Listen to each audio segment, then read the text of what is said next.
সেদিন চালতার আচার বানিয়েছিলাম লাইফে ফার্স্ট টাইম। এর আগে আমি আম তারপর জলপাই এই ধরনের আচার বানালেও চালতাটা কখনো বানানো হয়নি। সো এখানে আমি 2টা চালতা নিয়েছি এবং কেটে নিলাম।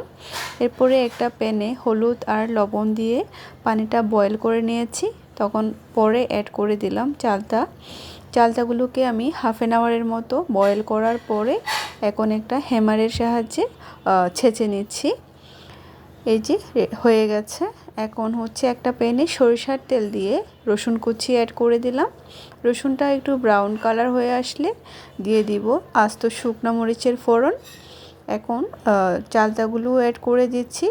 এগুলো একটু নেড়ে চেড়ে এরপরে দিয়ে দিব লবণ, তারপরে একটু বেশি পরিমাণে গুড় দিব।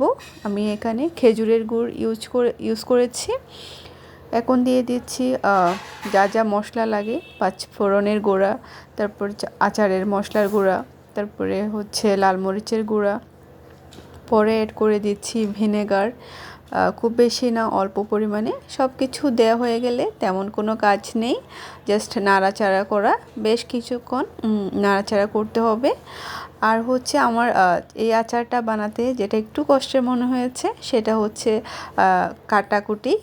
যেহেতু চালতাটা একটু শক্ত, বটিতে বসেই কাটতে হয়েছে। আর আমি অ্যাকচুয়ালি বটিতে বসে অভ্যস্ত না, নাইফ দিয়েই কাটাকুটি করি।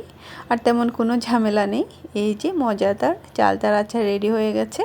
আপনারাও চাইলে ট্রাই করতে পারেন। আল্লাহ হাফেজ, আসসালামু আলাইকুম।